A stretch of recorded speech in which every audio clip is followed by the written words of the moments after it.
Israel इंतकाम की आग में जल रहा है।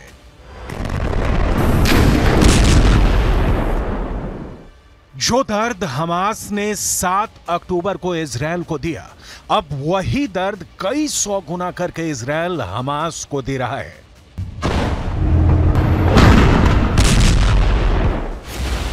गाजा पट्टी से बेहद खतरनाक और दिल दहला देने वाली तस्वीर सामने आने लगी है।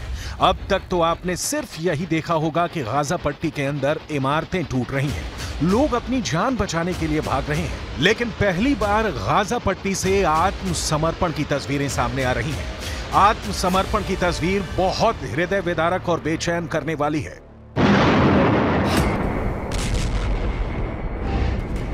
रूस और यूक्रेन में युद्ध इस वक्त भी चल रहा है और पूरी दुनिया ने रूस और यूक्रेन के बीच चल रहे युद्ध में भी आत्मसमर्पण की तस्वीर देखी है। रूस और यूक्रेन के युद्ध में लड़ने वाले फौजी अपने कपड़ों में ही आत्मसमर्पण करते हुए देखे गए हैं, लेकिन इजराइल ने बहुत ही खतरनाक अंदाज में हमास के आतंकवादियों का आत्मसमर्पण करवाया है।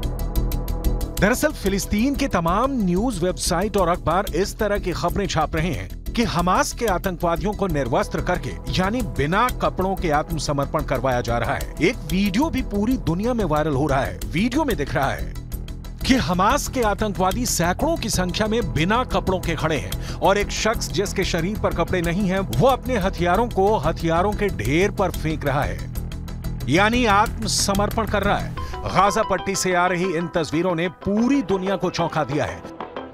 गाजा पट्टी की हालत लगातार बिगड़ती जा रही है। उसकी वजह बिल्कुल साफ है। दरअसल अब गाजा पट्टी के लोगों को मदद नहीं मिल पा रही है। युद्ध की वजह से किसी और भी व्यवस्था को कायम करना एक चुनौती बन गया है।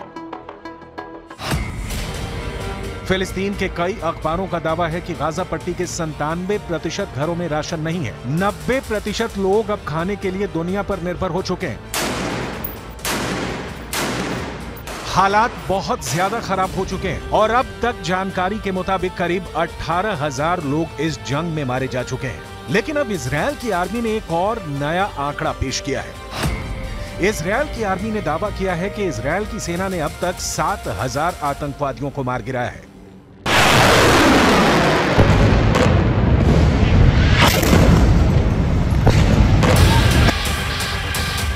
7 अक्टूबर को जब इजराइल के अंदर आतंकवादी हमला हुआ था, उस वक्त भी करीब 3,000 हमास के आतंकवादी इजराइल में घुस गए थे। इनमें से बड़ी संख्या में आतंकवादी भागने में सफल रहे, लेकिन करीब 1,000 आतंकवादी 7 अक्टूबर के बाद इजराइल के अंदर इजराइल की सेना के पलटवार में भी मारे गए थे। बड़ी बात यह है कि अब लेबनान पर भी इजराइल ने जबरदस्त बमबारी शुरू कर दी है। फिलिस्तीन के समाचार पत्रों में और न्यूज वेबसाइट में ऐसे कई वीडियो दिखाए जा रहे हैं जिसमें कि लेबनान पर बमबारी की तस्वीरें शेयर की जा रही हैं। तस्वीर देखकर साफ लग रहा है कि दक्षिण लेबनान में इजराइल के द्वारा कारपेट बॉम्बिंग की जा रही है। दरअसल पिछले हफ्ते हिजबुल्लाह की गोलीबारी में इजराइल का एक नागरिक मारा गया था। उस एक मौत पर भी इजराइल के प्रधानमंत्री बेंजामिन नेतन्याहू ने बेहद सख्त रुख अपनाते हुए एक बयान जारी किया था। प्रधानमंत्री बेंजामिन नेतन्याहू ने चेतावनी देते हुए कहा था कि अगर हिजबुल्लाह इजराइल पर हमला करने से बाज नहीं आया तो इजराइल की सेना और इजराइल की एयरफोर्स लेबनान की राजधानी बेरूत को गाजा पट्टी और दक्षिणी लेबनान को खान यूनुस में बदल देंगे।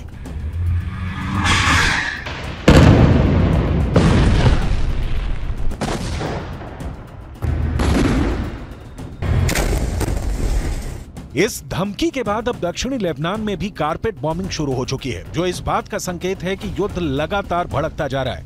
युद्ध के हालातों में अस्पताल चलाने का अनुभव रखने वाले एक ब्रिटिश मूल के डॉक्टर ने यह कहा है कि गाजा पट्टी में हालात इराक युद्ध से भी ज्यादा बदतर नजर आ रहे हैं। उन्होंने इसकी तुलना एक सुनामी से की है।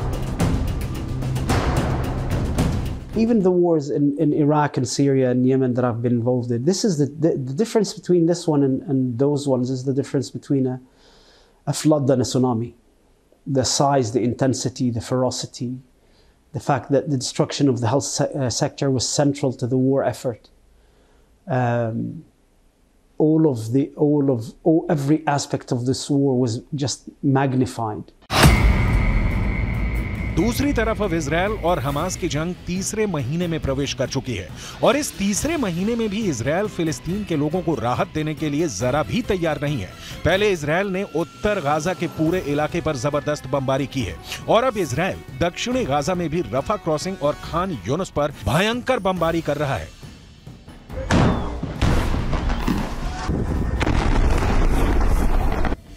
हालात ऐसे बन गए हैं कि गाजा पट्टी के बहुत सारे नागरिक एक ही महीने में दूसरी बार विस्थापन का शिकार हो रहे हैं।